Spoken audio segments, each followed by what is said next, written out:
காலை நேயர்களுக்கு வணக்கம்.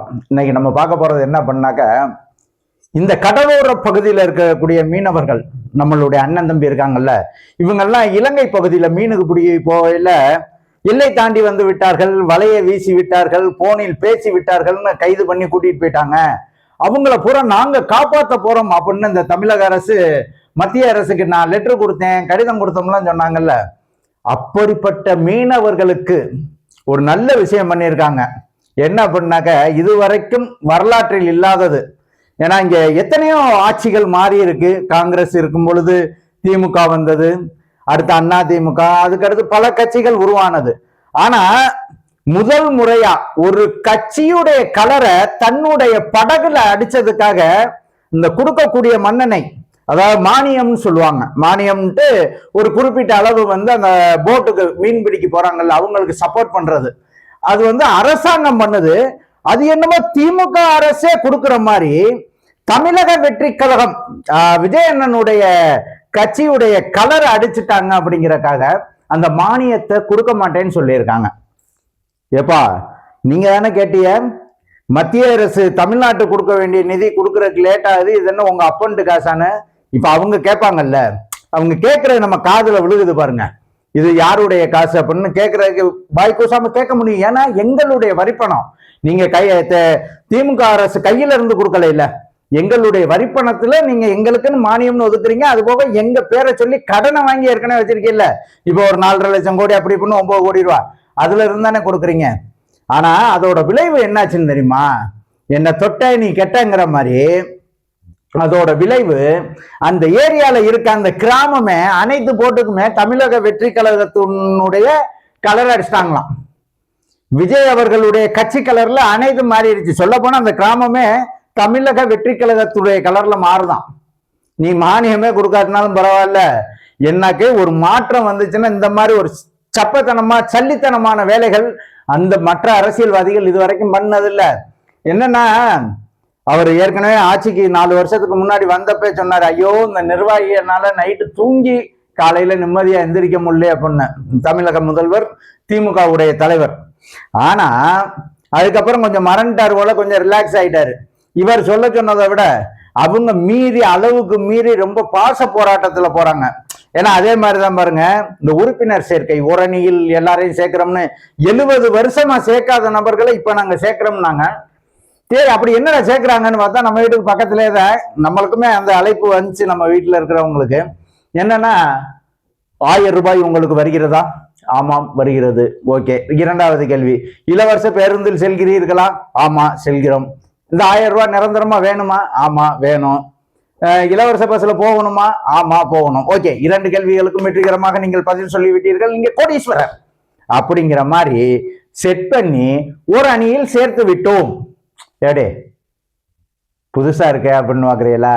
சைனாக்காரன் என்ன நம்ம கண்டுபிடிக்கலாம், நம்ம தமிழ் ஆளுக மட்டும்தான், அதுவும் இந்த அரசியல்வாதிகள் மட்டும்தான் ஒரு வித்தியாசமா கண்டுபிடிப்பாங்க. அந்த ஒரு வித்தியாசம் தான் இந்த வித்தியாசம். நம்ம என்னைக்குமே மறக்க முடியாத ஒரு வித்தியாசம்.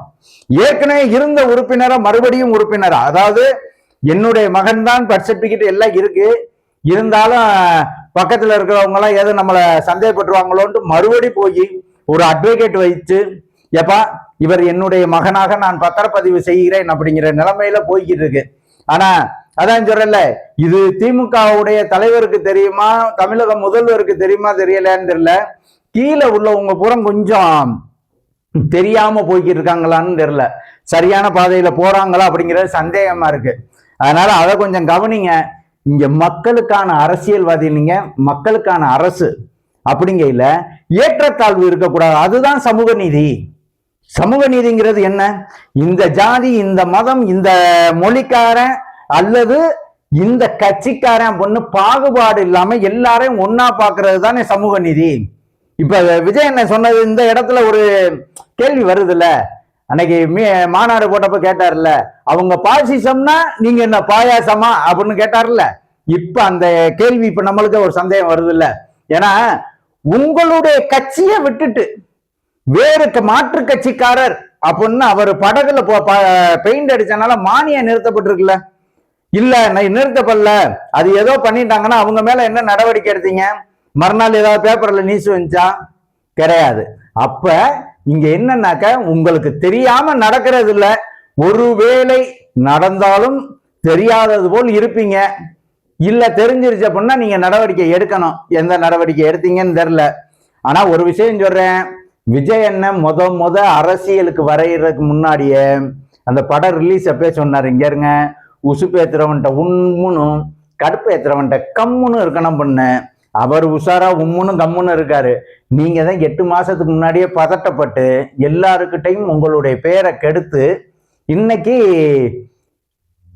நல்லது செய்யறோம்னு நினைச்சுக்கிட்டு ஏற்கனவே செஞ்சதெல்லாம் கோவத்துல இந்த பக்கத்து வீட்டுக்காரங்க, உனக்கு சோறு போட்டேன்லப்பா, அன்னைக்கு அரிசி இல்லப்பா, அரிசி கொடுத்தே உனக்கு தண்ணி கொடுத்தேன்ல பொண்ணு சண்டை விடுவான் தெரியுமா கோவத்துல. அதே கதையில தான் இன்னைக்கு நீங்க பண்ணிக்கிறீங்க. என்ன பண்ணிக்கிறீங்க அப்படின்னா, எப்ப நான் 1000 ரூபாய் கொடுத்தல, பசுக்கு இலவசமா உன்னை கூட்டிட்டு போனல, அங்க கூட்டிட்டு போனேன், இங்க கூட்டிட்டு போனேன், ரோடு போட்டேன், இது பூரா எங்களுக்கு செய்ய வேண்டியது உங்களோட கடமை, இதெல்லாம் எங்களுடைய வரிப்பணம், நீங்க வாக்குறுதியா கொடுத்தது, நான் அதை செய்ய போறோம்னு. இதனால கடன் ஆனதுதான் மிச்சம். கடனானாலும் அதை பெருமையாக சொல்றீங்க பாத்தீங்களா. இந்த இடத்துலதான் 2026 உங்களுக்கு மோசமான நிலைமையில இருக்கு. இனிமேலா இந்த இருக்கக்கூடிய மாசங்களாவது மக்களுக்கு செஞ்சதை சொல்லி காட்டிட்டு, ஏன்னா ஒரு பழமொழி சொல்லுவாங்க, தாய் கூட 10 மாசம் சுமந்தம்னு சொல்லி காட்ட மாட்டாலாம், ஆனா சொல்லி காட்டுவாலாம். ஆனா தகப்பன் பட்ட கஷ்டத்தை சொல்ல மாட்டானா. ஆனா நீங்க தமிழ்நாட்டுக்கே அப்பான்னு சொன்னீங்க. ஆனா இன்னைக்கு பார்த்தோம்னா, நான் இலவசம் செஞ்சேன்னு சொல்லுங்க, நீங்க போய் அங்கே சொல்லுங்க, நீங்க செஞ்சது எல்லாருக்கும் தெரியும்ல, அது சொல்ல வேண்டிய அவசியம் இல்லை. இதை சொல்லி காட்டி அப்படி ஒரு அரசியல் நல்லா இருக்கான்னு தெரியல. இனிமேலாவது மக்களுக்கு செஞ்சதை சொல்லி காட்டி மக்களை கொச்சப்படுத்தாதீங்க. அவங்கள ஏதோ பிச்சைக்காரங்க மாதிரியே உனக்கு தட்டில் 50 ரூபா போட்டேனப்பா, 100 ரூபா போட்டோம்னு ரொம்ப கேவலப்படுத்துற மாதிரி சொல்றீங்க. அதெல்லாம் மாற்றுங்க. ஏன்னா நீங்க அரசியல்ல கத்துக்கிட்டு வந்தீங்க. உங்களுடைய அரசியலை பார்த்து வந்தவன்.